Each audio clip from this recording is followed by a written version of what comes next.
Neemias capítulo 9, versículo 6.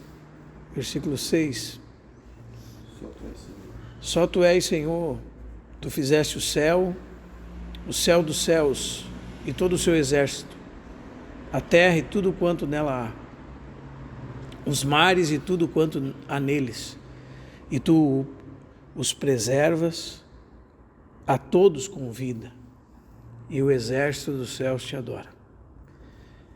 Nós paramos no segundo ponto do nosso capítulo, irmãos, que foi bem extenso, que tocou em algumas teorias a respeito da criação, que parecem claramente em desacordo com as Escrituras. E nós estávamos falando de algumas provas e alguns desafios atuais da evolução, como a própria ciência tem comprovado que essa teoria era uma teoria estranha à realidade dos fatos, né? E nós concluímos semana passada com uma citação que descreve muito bem qual é o compromisso de alguns cientistas. E o compromisso deles era tirar Deus de cena, né? E por tirarem Deus de cena, então eles por causa disso, eles acordam qualquer coisa que eles rejeitam qualquer coisa que diga respeito a isso, ao sobrenatural, ao divino. Mas nós vamos perceber, até eu gostaria de relembrar esse parágrafo com os irmãos, que o compromisso deles é tirar Deus de cena, né? Por causa que tiraram Deus de cena, então eles começaram a criar outras tentativas de explicar a criação, né? E nós citamos essa frase que está na página 198 e conclui na 199, que diz assim: ficamos do lado da ciência. E ele diz: a despeito do absurdo patente de algumas de suas elaborações, a despeito de suas falhas em realizar muitas de suas promessas extravagantes de saúde e vida, a despeito da tolerância da comunidade científica com ideias que são apenas teorias não substanciadas, porque temos um compromisso prévio, ou seja, antecipado, um compromisso com o materialismo, que nós vimos semana passada, que é só dar crédito àquilo que se pode tocar, aquilo que se pode ser palpável, aquilo que se pode ser visto, e nada do que é imaterial pode ser dado crédito. Então eles têm um compromisso com isso, e de fato o compromisso deles, como nós falamos, é rejeição de Deus. Então rejeitaram a Deus e acabam criando seus próprios deuses, ainda que o Deus de alguns deles seja o dinheiro, seja as suas posses, sejam a ciência, sejam as experiências observáveis, seja qual seja o Deus deles, o Deus deles pode ser o materialismo, né?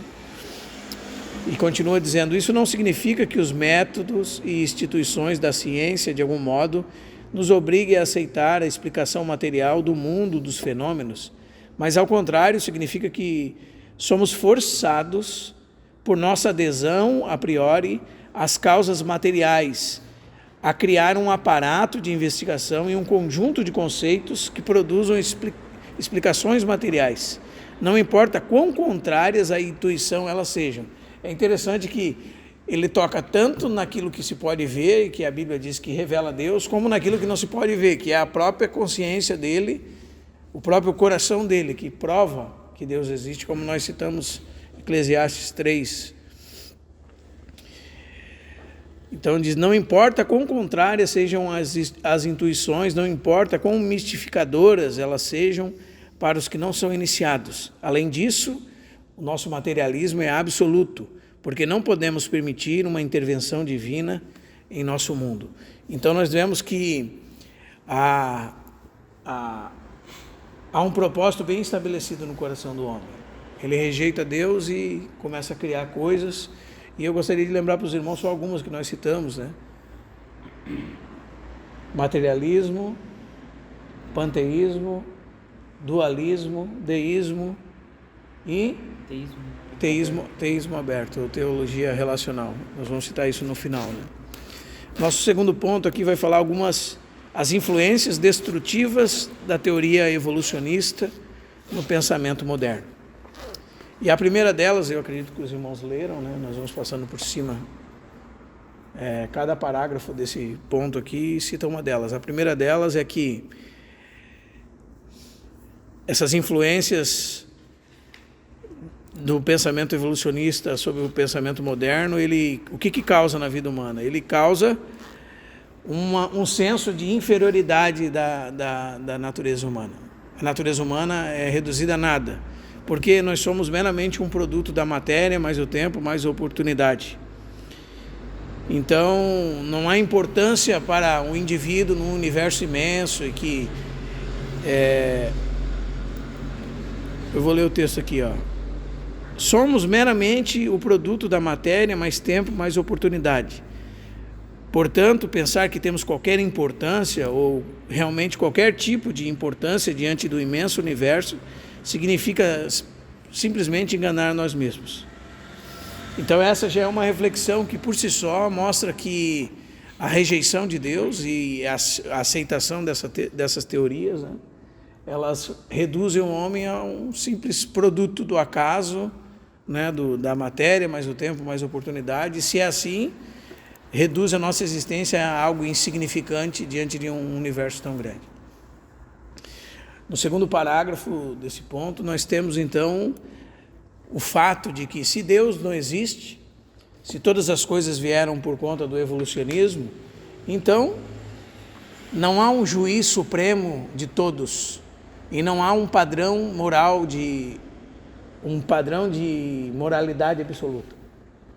Sendo assim, cada um pode fazer aquilo que julgue ser bom aos seus próprios olhos ou para a maioria, porque ninguém vai dar contas de nada. Se não existe Deus, se nós somos uma obra do processo que evoluiu através de uma seleção natural, então podemos viver e comer e fazer o que quisermos sem restrição nenhuma. Então, onde é que vai cair tudo isso? Vai cair numa imoralidade, né, irmãos? Portanto, não há absolutos morais na vida humana, diz o texto. E as ideias morais das pessoas são puramente subjetivas. Boas para elas, mas não podem ser impostas para os outros. De fato, em tal situação, só é proibido dizer que alguém sabe que certas coisas são certas e certas coisas são erradas. Interessante, né? E daqui que vem muitas filosofias, né? Existe uma, por exemplo, que você vê uma senhora atravessando a rua e você entende então que você deve sair do carro e ajudá-la, né? Mas se o seu sentimento for de atropelá-la, também não tem problema. O que importa é como você se sente a respeito disso. Por que alguém cria uma teoria como essa? Porque ele tirou Deus de cena. E todo o padrão de moralidade foi embora. Ele tirou Deus de cena. Deus é o juiz de todos os homens. Como diz Êxodo capítulo 34. Ele é aquele que não tem o culpado por inocente. E ele julgará os segredos dos corações dos homens, como diz Paulo no capítulo 2, verso 16 e 17 de Romanos. Ele julgará o segredo dos corações humanos. Então, se não existe Deus, a gente pode fazer o que quiser, né? Então nós vemos que esse é mais um prejuízo do pensamento moderno.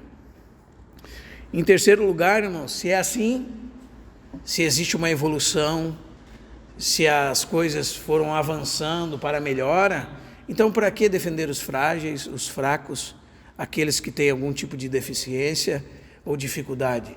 É melhor que eles não tenham filhos, é melhor que eles não se reproduzam, né? É melhor que os mais fortes sobrevivam e eles sejam destruídos na sua existência, porque nós viemos assim, da sobrevivência do mais forte, né? E esse era o pensamento de base de muitos líderes como Marx, Nietzsche e Hitler, né? Que buscavam por uma raça que era superior às outras, que era mais forte que as outras, e as frágeis tinham que ser dizimadas, Esse é o pensamento. Da onde vem isso? Vem exatamente disto. Nós tiramos Deus de cena e nós inventamos que o homem é um produto de um processo natural de seleção. Ele era uma ameba que se tornou algum tipo de animal, depois um ser primitivo, depois evoluiu sua mente e chegamos hoje aqui. Então, nós vamos avançar mais nessa evolução. Então, que os fracos se destruam e se percam. Talvez por isso que na época, na década de 20, de 30, havia aquilo que nós chamamos de eugenia, que era você pegar uma pessoa com deficiência e esterilizá-la, né, para que ela não tivesse filhos, para que esse gene deficiente não avançasse adiante. E assim eram mortas crianças e pessoas que tinham na família isso, tomavam tipos de medicamentos para que elas não se reproduzissem, né, porque era uma raça fraca, era uma raça inferior e que deveria deixar de se reproduzir, né? Da onde vem esse tipo de pensamento? Se nós estamos evoluindo, né? Não parece muito que o homem está evoluindo, né? Parece que é o mesmo maligno e mau homem de sempre, né? Além disso, irmãos, essas teorias sociológicas e psicológicas, nos nossos dias fica evidente de que maneira. Por exemplo, um ser humano vale menos que um gato, porque um ser humano é um gato, mas um gato que pensa um pouquinho melhor que o gato, né? Ele consegue somar 1 mais 1, o gato não, mas o gato tem o mesmo valor que ele. Da onde que vem isso? Da onde que vem esse exagero exacerbado por animais, e que agora os animais não servem mais para o nosso alimento, então nós vamos virar vegetarianos, veganos. Os animais não servem mais para fazer experimentos com eles, para ver o que eles suportam de medicamentos e produtos, antes que um ser humano, que é melhor que ele, que é a coroa da criação de Deus, que foi feito à imagem de Deus, possa usar um produto desse, seja usado num ser inferior, que é uma parte simples da criação de Deus. E por que agora ele vale o equivalente a um homem? Por que você vê um carro parar na rua e juntar um cachorro que foi atropelado e pisar em cima de um ser humano? Por causa dessas influências destrutivas, dessas teorias malignas e do que está por trás delas, né? Então é um ponto importante para a gente considerar. E aqui nós chegamos no nosso terceiro ponto, que é uma questão que o nosso autor aqui, ele vai mostrar que há divergência de pensamentos entre cristãos, né? Até agora não eram questões questionáveis entre cristãos genuínos, eram questões de fácil absorção por qualquer cristão. Mas com relação a esses pontos aqui, o que eu preciso confessar para os irmãos que para mim não tem dificuldade, mas para muitos tem, que é entre as duas posições da terra nova e da terra jovem, velha e da terra jovem. Existem cristãos que pensam que a Terra tem 4,5 bilhões de anos, né? E existem algumas consequências que eles precisam pensar por causa que eles decidiram concordar com a ciência nesse aspecto, nesse sentido dessa perspectiva científica moderna, né? Então, o que eles vão fazer da Bíblia? Então, eles precisam explicar primeiro que os dias de Gênesis não eram dias literais de 24 horas. Preciso dizer que cada dia daquele equivalia a milhares de anos de processo, né? Isso é um ponto que talvez fique difícil de compreender. Por quê? Porque a Bíblia às vezes fala de uma maneira figurada sobre um dia, né? E coloca aquele dia como sendo mais de um dia, né? Por exemplo, eu posso dizer que toda a humanidade está debaixo de um dia agora, né? Como Jesus disse que estaria. E, por exemplo, Pedro, capítulo 3, 2 de Pedro, fala que um dia para o Senhor é como 1000 anos, e 1000 anos como um dia. Então, nós temos essa ideia figurada para a palavra dia, né? Mas, será que podemos entender Gênesis dessa forma? Né? Meu pensamento, eu acredito que não, por causa da evidência do próprio texto, né? Até mesmo dele ser uma narrativa, né? Não ser linguagem mitológica, como alguns pensam ser, né? Mas se a pessoa admitir que a Terra tem tanto tempo assim, então ela precisa pensar que são dias de muito tempo, né? E daí nós temos uma que parece mais bíblica, para mim, pelo menos, que é o fato da Terra jovem, né? E que por isso nós cremos que são dias de 24 horas, por causa do texto em si, né? Ainda que Deus, como eu disse para os irmãos, poderia criar as coisas com aparência madura, né? Como ele pode fazer um homem maduro, um homem adulto, uma árvore crescida, como o texto nos faz referência que fez, porque fala que ele fez algumas árvores e colocou nelas a semente, né? Para que essa semente produzisse, né? Colocou nelas o fruto, que o fruto tivesse semente, a semente produzisse a árvore o fruto a semente, etc. Então há indícios que o Senhor fez uma árvore grande já, né? Ele não precisou de um processo, como a gente vê ela crescendo hoje. E como nós sabemos isso, né? Primeiro nós vamos falar do dia de 24 horas, nós lemos Gênesis 1:15, por exemplo, quando fala que passou-se tarde e manhã, o primeiro dia, né? Então não tem só a referência ao dia, mas tem referência a 2 períodos do dia, e não são 2 períodos como nós pensamos assim, manhã, tarde e noite. Tarde e manhã é 24 horas, metade tarde e metade manhã, 24 horas, né? Independente da nossa contagem, se nós contamos como os gregos, se nós contamos como os romanos, se nós contamos como os judeus, que o dia, a tarde vai das 6 da tarde às 6 da manhã e o dia vai das 6 da manhã às 6 da tarde, por exemplo. Então, independente da nossa contagem, o texto, que é uma linguagem escrita para os hebreus, provavelmente diz respeito a isso. Tarde e manhã, noite e dia, né? Então, isso fica claro para nós. Mas nós sabemos que Deus pode fazer algo com aparência mais velha, né? Por exemplo, quando ele criou Adão, ele não criou um bebê. Quando ele criou Eva, ele não criou um bebê. Não foi embalar, né?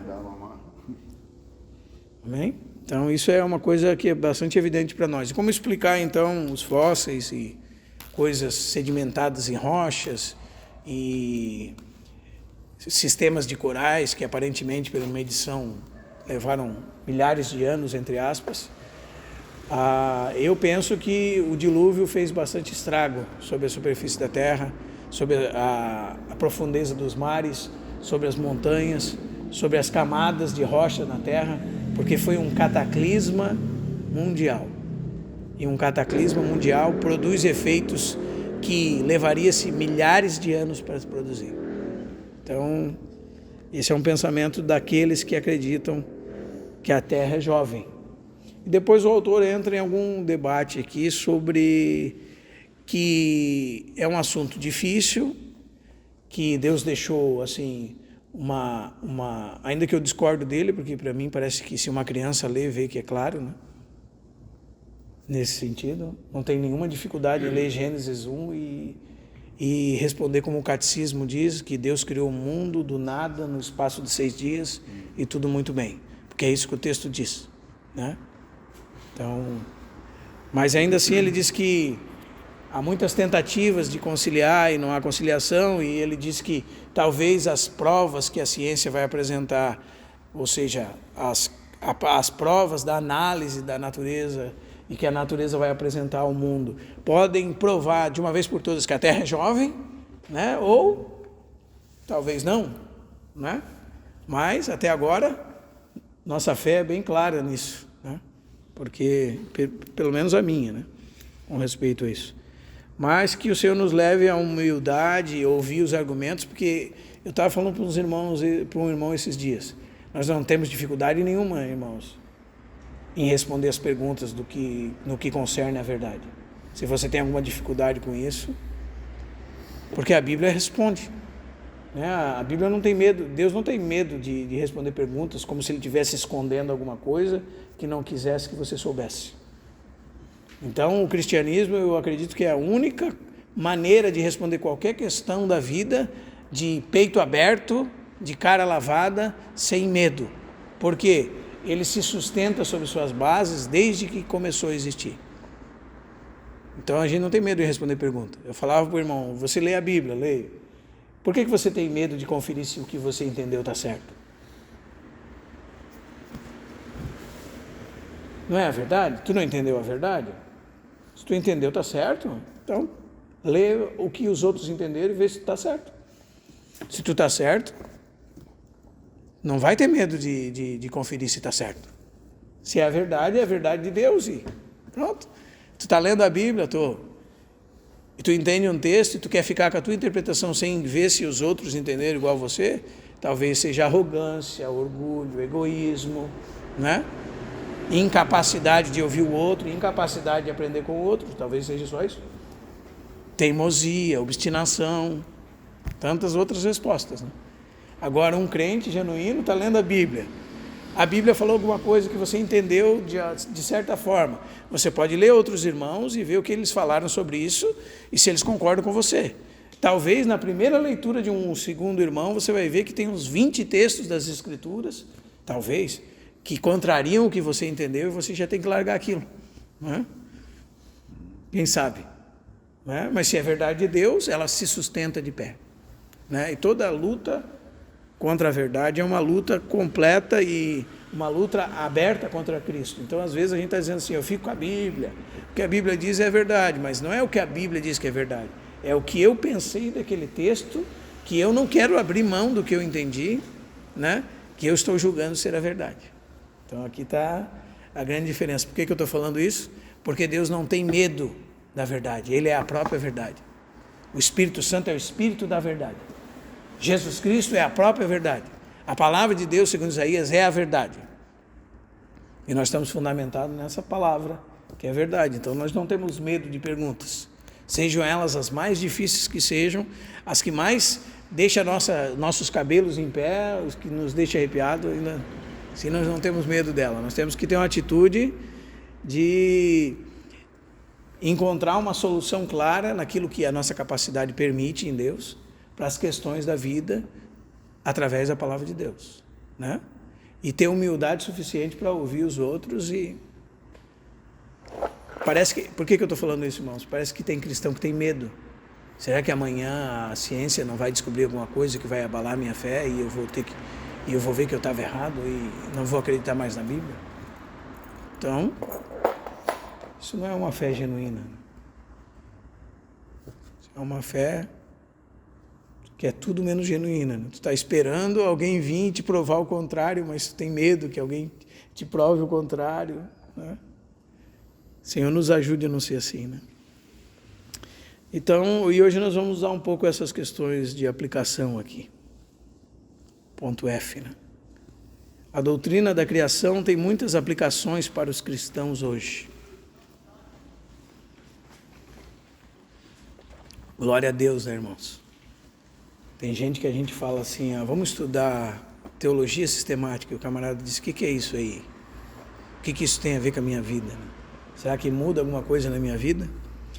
Ela nos faz perceber que o universo material é bom em si mesmo, pois Deus o criou bom e quer que o usemos de maneira que lhe agrade. Isso já é uma primeira aplicação bem importante, né? Portanto, devemos procurar ser iguais aos cristãos primitivos que partiam o pão de casa em casa, juntos participando das refeições com alegria e singeleza de coração, sempre agradecendo a Deus e confiando em suas provisões. E ele fala de um falso ascetismo que nós podemos cair caso a gente não reconheça que Deus é bom, e que tudo que Deus criou é bom, né? Como Paulo diz em 1 Timóteo 4, e recebido com ações de graça, por exemplo, se for alimentos, nada é recusável, porque pela palavra de Deus e pela oração é santificado. Então, isso encoraja a gente buscar novas tecnologias, aprender maneiras novas de ver as coisas, a usar a natureza que Deus deixou para nós usar e subjugar ela, e que deixou para nós governar sobre ela de maneira sábia, ter cuidado com as coisas que Deus colocou sobre nossa mordomia, né? Usando de maneira coerente, sábia, encontrando soluções para as dificuldades da vida. através das coisas que Deus já colocou na nossa mão. Ele cita o Salmo 111 aqui: grandes são as obras do Senhor, nelas meditam todos os que as apreciam.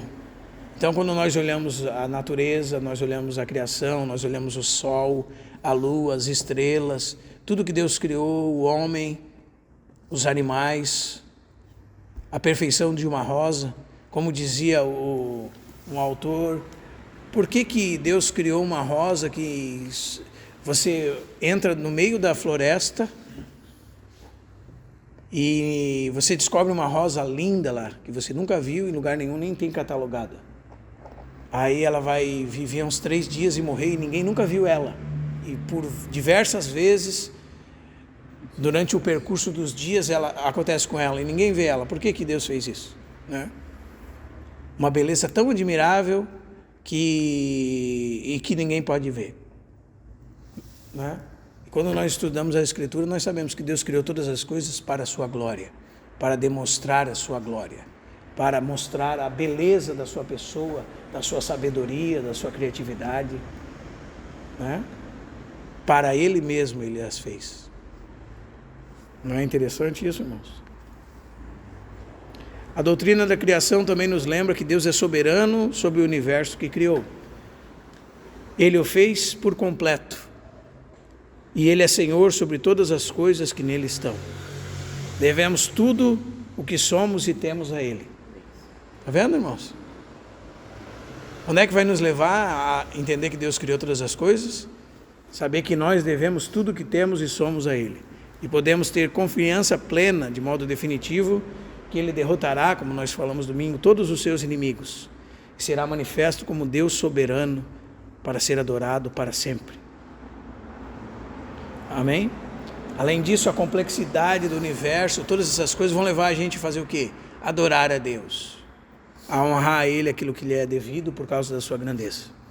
Né? E além disso ainda, nós vamos ser estimulados, como Deus é criativo, a sermos criativos.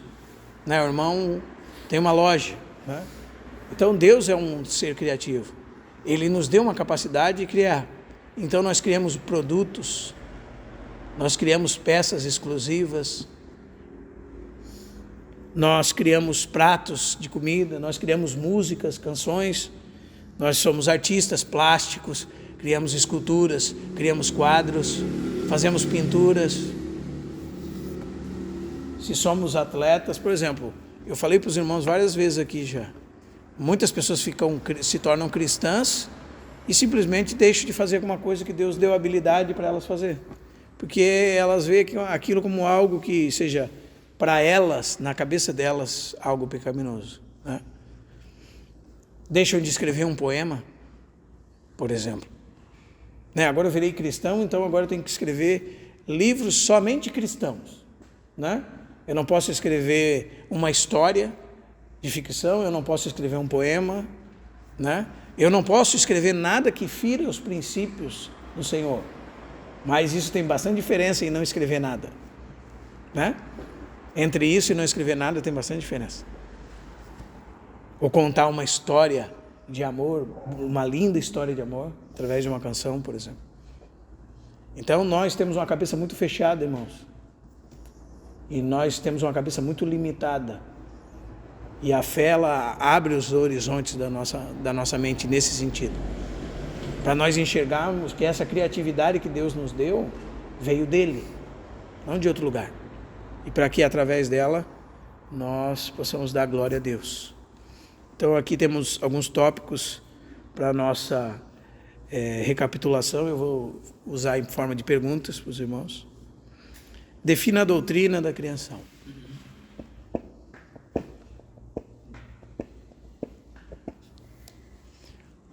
Defina a doutrina da criação. Defina a doutrina da criação. Eu vou falar para os irmãos exatamente o que está escrito no Catecismo de Westminster. É bem simples. Vai ficar gravado, os irmãos ouvem e anotem. Qual é a obra da criação? A pergunta é. E a resposta é: a obra da criação é aquela pela qual Deus fez o mundo do nada, no espaço de 6 dias. E tudo muito bem. Perfeito. Como a descrição que a Bíblia faz da criação dá um significado especial à criação do homem.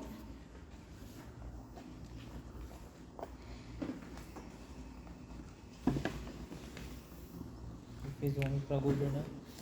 Sim. Mas de todas as coisas que a Bíblia fala sobre a criação do homem, qual que deixa mais evidente, falando em outras palavras a pergunta, que ele foi feito de maneira especial? Muito bem. Deus fez o homem à sua imagem e semelhança. E, segundo Isaías, ele é a coroa da criação de Deus. Então, há uma peculiaridade na criação humana. Né? Isso nos torna, por exemplo, se alguém está deprimido, é uma boa informação para essa pessoa receber, né? Qual é? Você foi feito à imagem de Deus. Né? Então, você não pode fazer nada contra a sua própria vida, nem contra a vida do seu semelhante, por causa de que você foi feito à imagem de Deus. E ele foi feito à imagem de Deus. Ele tem traços dessas características de Deus nele e você tem traços dessas características em você. Entre elas está a nossa mente, né? A nossa capacidade de escolha e a nossa vontade e os nossos sentimentos. São coisas que só o ser humano tem. Um animal se move por instinto, nós por vontade, por afeições, por capacidade de meditar e pensar e fazer escolhas. Então, todas essas coisas são características claras. Distinga entre o ensino da Bíblia a respeito da relação de Deus com a criação e de cada uma dessas filosofias. O que o materialismo prega, irmãos? Só o que é visível tem que ser dado crédito. Em contrapartida, tudo que não pode ser visto é sobrenatural, quer milagres, quer Deus, quer qualquer experiência com algo que não se pode ser palpável, deve ser o quê? Rejeitado. Né? E como a gente disse semana passada, há muitos materialistas práticos, né? A pessoa que pensa só naquilo que é material é um materialista prático. Esquece das coisas que são importantes e eternas. Então, na resposta de Jesus, onde está o teu tesouro, ali está o teu coração. Então, por isso que Jesus disse que nós devíamos buscar primeiro o reino de Deus. E essas coisas seriam acrescentadas a nós, nosso sustento. O panteísmo, o que é? Tudo é Deus. Pante é tudo. Pantes é a palavra grega para tudo. Né? Então, Deus é a árvore, Deus é o chão, Deus é o vento, Deus é o ar, Deus é o cachorrinho, Deus está no sorriso da criança, Deus está não sei aonde mais, né? Em qualquer coisa Deus está, mas é um Deus sem personalidade, não é um eu concreto. E não é o que a Bíblia diz. O que a Bíblia diz? Que nós temos um Deus que é presente, mas ele é um ente com personalidade. E o dualismo? Bem e mal. Bem e mal com a mesma força. Mas tudo que tem um pouco de bem, tem mal, tudo que tem mal tem um pouco de bem. Porque não é só o bem e o mal, né? Mas o mal tem bem, o bem tem mal, né? Aí a gente vê isso no cinema. Às vezes o camarada que é o vilão do filme, ele faz uma coisa boa lá, ele vira o herói do filme no final. Né? A gente vê isso nas artes, a gente vê isso na sociedade. Nem todo mundo é tão ruim que não tem nada de bom, nem todo mundo é tão A gente bom vê que isso não em tem todos nada de os ruim. lugares. O que isso faz com Deus? Torna ele mal, rebaixa ele no nível. Isso é importante, porque essa é a relação do que isso o que essas filosofias têm no seu relacionamento com Deus, como elas tratam Deus. Então, eles acreditam que existe alguma coisa, é diferente do materialismo. O materialismo não acredita em nada que não seja material, mas esses não, eles acreditam que existem forças espirituais, pensamento positivo, todas essas coisas. Todas essas filosofias místicas estão por trás daqui. O que elas vão fazer? Elas vão rebaixar Deus ao nível do diabo, né? E o diabo não é tão mau assim, nem Deus é tão bom assim, né? E principalmente o que vai acontecer vai se começar a colocar a culpa do mal em Deus, né? Vai acontecer isso. E Deus não é tão bom assim também. E o diabo também não é tão mau assim, né? E vai ter o lado bom da força e o lado mal da força. Mas o lado mal da força às vezes faz coisa boa, né? Como no Star Wars, né? Que é uma filosofia que está por trás do próprio filme. Então, o Darth Vader fica do bem, né? Ele era do mal, mas teve um motivo para ele ser do mal. Agora ele é do bem, né?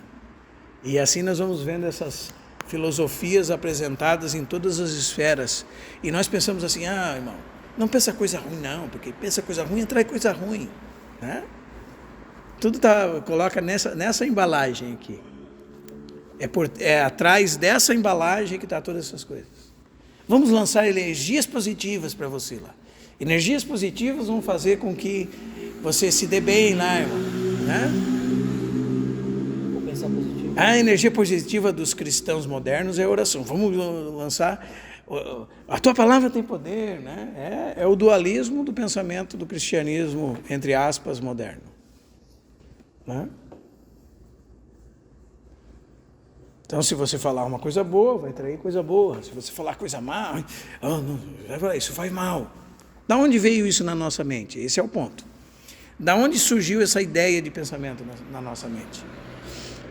Será que foi os nossos pais que nos ensinaram assim? Será que é o ambiente que nós vivemos que nos levou a pensar assim? Da onde surgiu isso? A gente faz as coisas sem pensar de onde surgiu. Quando nós falamos isso na primeira reunião, uma irmã veio conversar comigo que ouviu o áudio da mensagem.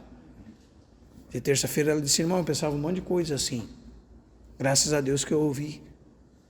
Porque eu era cheio de coisas assim, eu pensava nessas questões místicas desse jeito assim. E foi uma libertação para mim. Porque às vezes o nosso cristianismo é meio estranho. É um cristianismo que o mal está aqui, Deus está aqui, eles estão, né? Em pé de igualdade, né? E Deus não está em pé de igualdade com o mal. Com nada. Nada se compara a ele. Não está em pé de igualdade com nada. E também nós falamos do deísmo. Qual que é a filosofia do deísmo? Deus. Vários deuses. Deus não se relaciona com a criação. Isso. Do deísmo, o pensamento principal, os irmãos podem lembrar do relógio. Deus é o relojoeiro celestial. Esse é o pensamento principal do deísmo. O que ele fez o mundo, deu corda e agora está funcionando. E cada um por si, né? Ele fez o mundo, deu corda, o mundo está girando e cada um nas suas escolhas e vai acontecendo as coisas, né? Ele é um Deus soberano para muitos deles, mas ele está tão apartado da criação, os irmãos lembram que eu usei a palavra transcendente, que ele está separado de tudo que ele fez, né? Mas para eles ele está tão separado que ele não faz mais nada por aquilo que ele fez. Ele pôs a mão uma vez, fez, deu corda lá, botou as leis da natureza, né? Agora elas funcionam por si sós, né?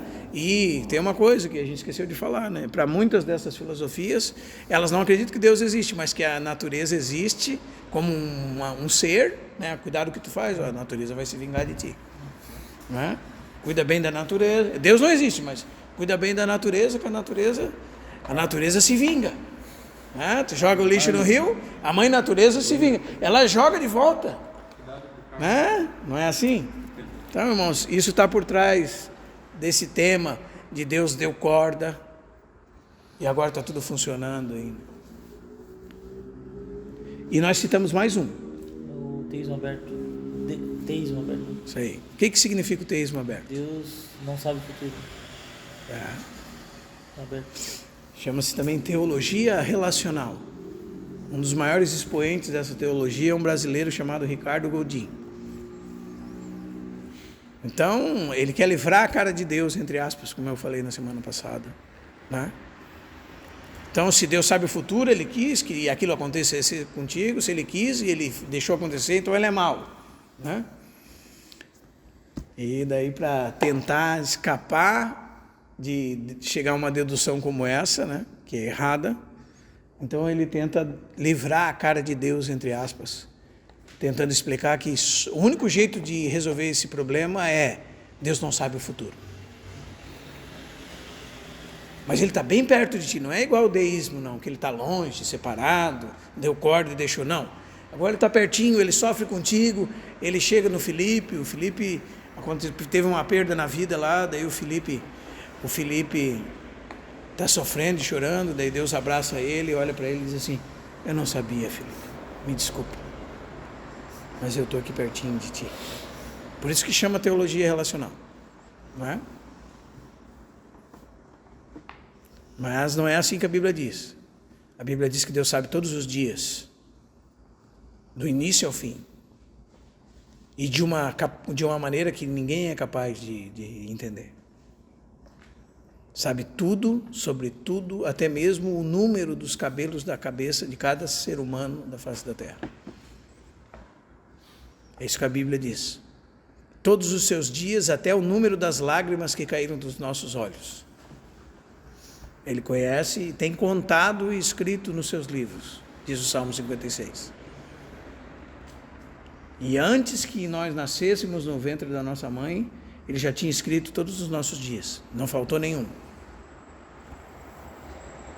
Esse teísmo aberto não pode ser considerado uma espécie de dualismo, já que ele debaixa um pouco o poder de Deus, né?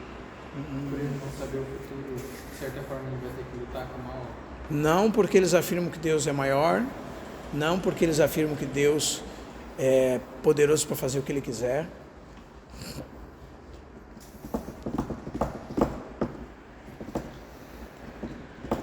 A questão que eles querem tentar explicar o inexplicável é que eles não aceitam a soberania de Deus, eles não conseguem aceitar esse paradoxo que é a soberania de Deus e a responsabilidade humana, né? Eles querem achar um culpado para o mal e acabam, sem perceber, botando a culpa em Deus, né? E daí, para livrar a cara de Deus, tem que fazer o quê? Tira ele aí da história. Então, André, tu está sofrendo, Deus não sabia. Deus não sabe o dia de amanhã. Esse é o ponto. O teísmo aberto. Não sabe. E a Bíblia diz que Deus sabe, né?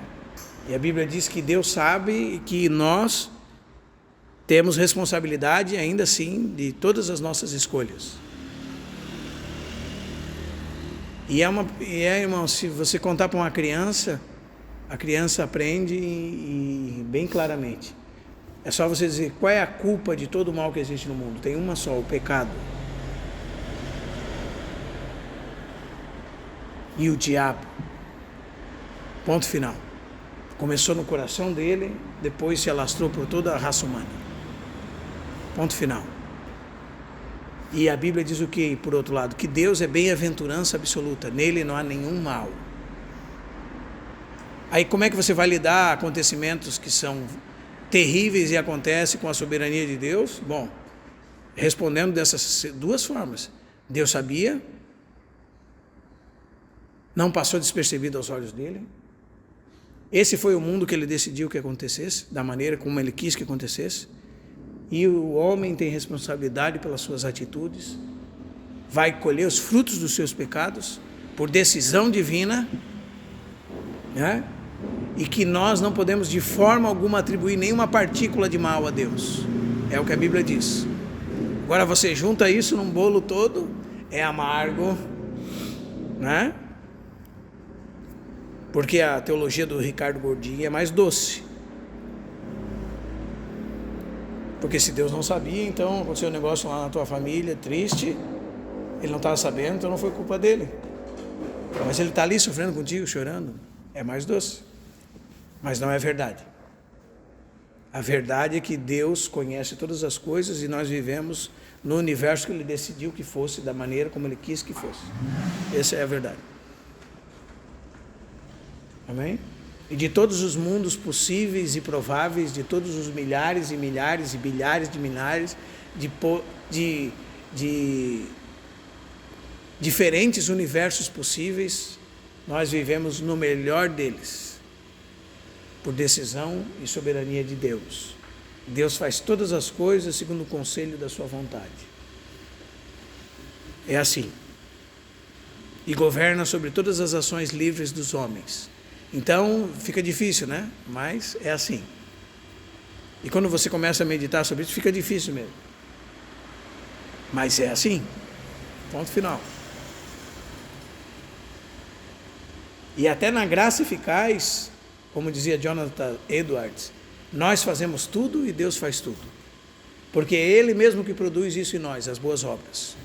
Então, segundo Jonathan Edwards, nós somos verdadeiros agentes e Deus é verdadeiro agente nas coisas.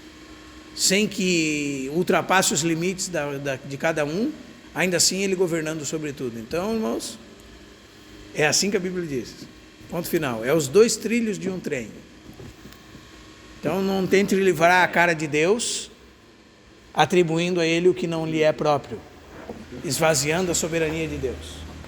Não faça isso. Amém? Nem que você não entenda.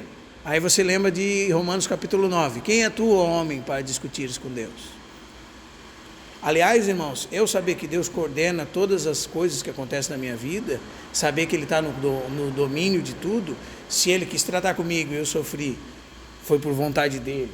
Se eu estou colhendo as minhas escolhas erradas e Ele quis que eu colhesse, foi por vontade dEle.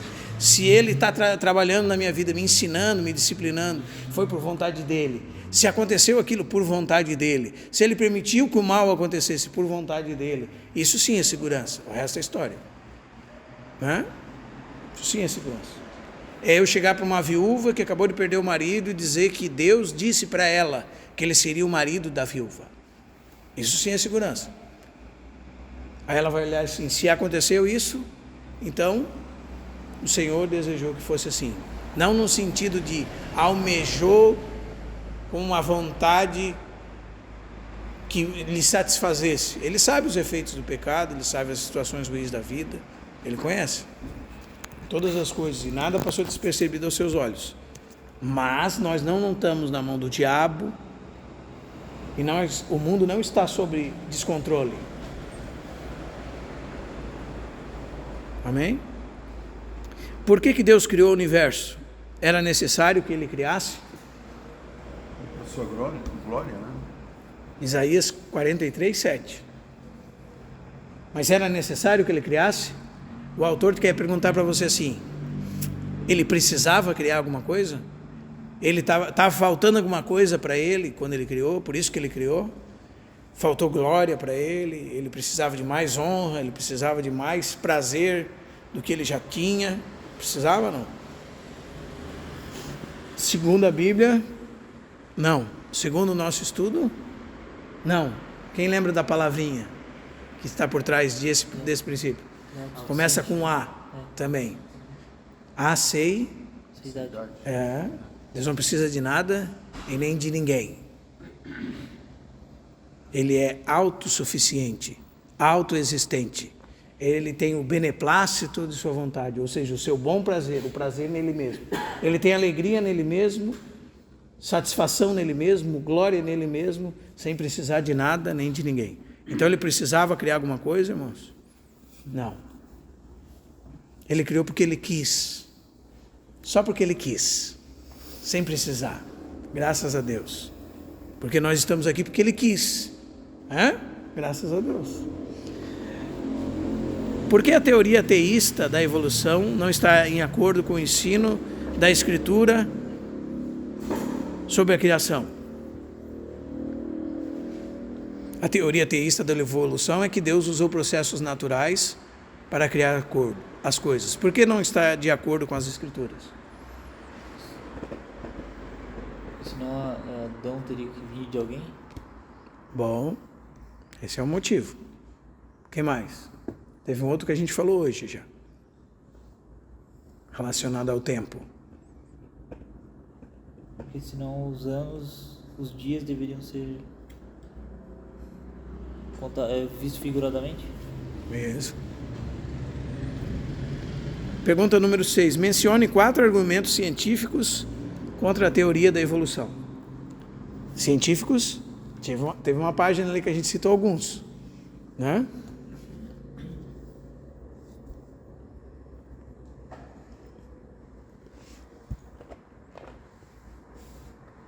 Um deles era, por exemplo, que os insetos, eles se tornavam mais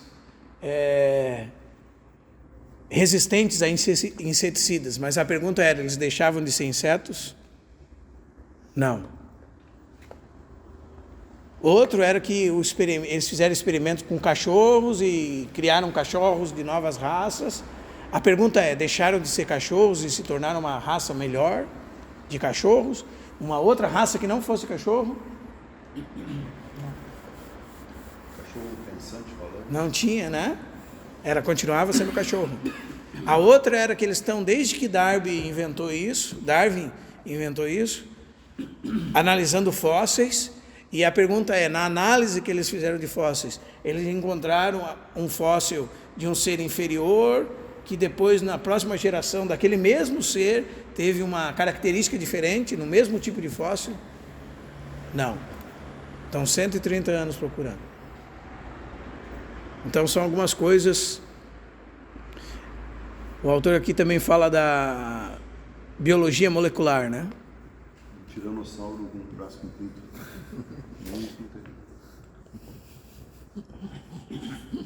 Só no Jurassic Park. Só isso que conseguiu. E algumas perguntas para nós finalizarmos aqui. De que maneira você poderia ser mais agradecido a Deus pela excelência de sua criação? Ah, que pergunta boa, né, irmão? Porque às vezes nos falta exatamente o espírito grato, né? Então, quando eu ouvi o irmão respirar aqui, ó. Respirou de novo. De novo ele respirou. Outra vez. É para ser agradecido, não é? Né? Deus nos deu vida, respiração, tudo mais. Olha ao seu redor e dê alguns exemplos da bondade da criação de Deus. Exemplos da bondade da criação que Deus permitiu que você desfrutasse. O irmão gosta de andar de bike, ver as paisagens que Deus fez, né?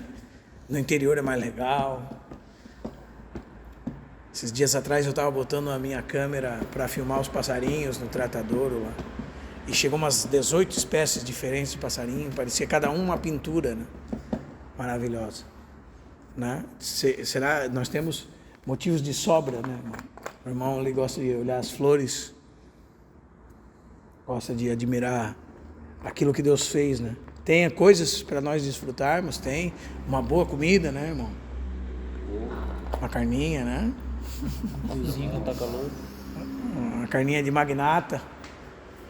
E também que nós somos mordomos, né? De que forma você pode ser o melhor mordomo daquilo que Deus confiou na sua mão? Porque Ele confiou muitas coisas nas nossas mãos. Em segundo lugar aqui o autor coloca, será que a bondade de tudo que Deus criou poderia encorajá-lo a tentar desfrutar diferentes espécies de comida, além das que você normalmente prefere? Depende, né? As exóticas eu acho que eu não quero. As crianças podem ser ensinadas a agradecer a Deus pela variedade de coisas que Deus nos tem dado para comer?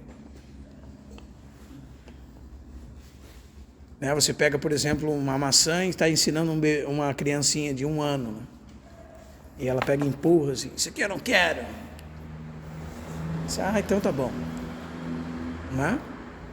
Quem é que permitiu que aquilo existisse? Quem criou aquilo ali? Né? Até onde entender sobre isso toca na nossa vida prática, tá vendo, irmãos? Né? Até mesmo na vida dos nossos pequenininhos, com aquilo que eles ingerem para dentro da sua barriga, né? aprender a ser agradecidos porque Deus criou todas as coisas para o nosso bem, muitas delas para o nosso alimento. Né? Para entender algo do desespero sentido pelos não cristãos contemporâneos, tente imaginar por um momento, vê se você consegue, que você crê que não há Deus e que você é produto de matéria, mais tempo, mais probabilidade. O resultado espontâneo da variação casual de organismos de milhões de anos.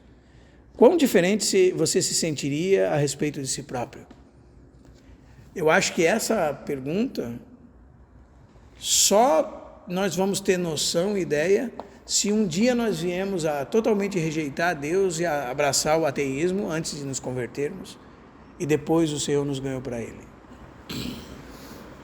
Aí nós vamos ter essa ideia dentro do nosso coração bem clara, assim, de uma pessoa que tem esse nível de rejeição a Deus, né, de negar a existência de Deus e depois ser ganho por Cristo. Aí ele sabe do que está se falando aqui. Um dia eu pensei assim, né? E continuando. Por que sentimos alegria quando somos capazes de sujeitar parte da terra e de torná-la útil para servir, seja no crescimento de vegetais, no desenvolvimento de uma espécie melhor de plástico, metal, ou uso de lã, ou qualquer outra peça de roupa? Devemos nos sentir felizes ou não? Olha o coração grato novamente. Né? Tem um irmão que não pode usar uma camisa de poliéster. Né? Mas Deus não inventou o algodão? Né? E não tem roupas de seda, de linho e outros materiais? Quem as fez? Né? Nós não podemos nos alegrar nisso? E, em último lugar, quando você pensa a respeito da imensidão das estrelas e que Deus as colocou no lugar em que estão para mostrar o seu poder e glória, como isso faz você se sentir a respeito do seu papel no universo? Imagina, né, irmãos, nós estamos num ambiente que Deus fez, em que nós vivemos, um ecossistema que Deus criou.